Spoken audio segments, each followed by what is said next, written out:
মা আজ পটল দিয়ে কি রেসিপি বানাবে? দেখ, আজকে পটল দিয়ে দই দিয়ে একটা নতুনত্ব রেসিপি, যেটা তোর দিদা খুব সুন্দর তৈরি করতো, সেটা আজকে তোদের রান্না করে দেখাবো। আমার মায়ের হাতের এই পটলের তরকারিটা যদি তোমরা একবার বানিয়ে ফেলতে পারো, আমি বলছি একতলা ভাত হোক কিংবা দুটো রুটি চেটে পুটে একদম উঠে যাবে। আর এই রান্নাটা কিন্তু আমার দিদা আমার মাকে শিখিয়েছিল, যদিও দিদা যেরকমভাবে করেছে মা তার থেকে একটু আলাদাভাবে করেছে।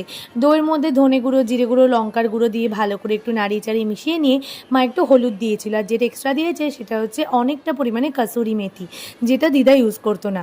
ব্যাস পটলটাকে আগে থেকে ভালো করে ভেজে নিয়েছিল নুন হলুদ দিয়ে মেখে। এরপরে যখন দেখলো পটল ভাজা হয়ে গেছে তখন একটু টমেটো দিয়ে দিয়েছিল। টমেটো যখন গলে গেছে তখন দিল নুন, একটু হিং, একটু জিরে, একটু হলুদ দিয়ে একটু ভালো করে এগুলোকে মিশিয়ে নিয়ে আগে থেকে বেটে রাখা আদা, জিরে আর শুকনো লঙ্কার পেস্টটা দিয়ে আবার একটু ভালো করে নাড়াচাড়া করে যখন তেল ভেসে এলো তখন টক দইয়ের পেস্টটা দিয়ে আবার একটু ভালো করে কষিয়ে নিল। একটু জল দিয়ে কিছুক্ষণের জন্য ফুটিয়ে নিলেই কিন্তু মোটামুটি এই রেসিপিটা রেডি। তবে হ্যাঁ, নামানোর আগে মা দিয়ে নিয়েছিল একটু গরম মশলার গুঁড়ো, যেটা দিলে টেস্টটা অনেক বেশি বেড়ে যাবে।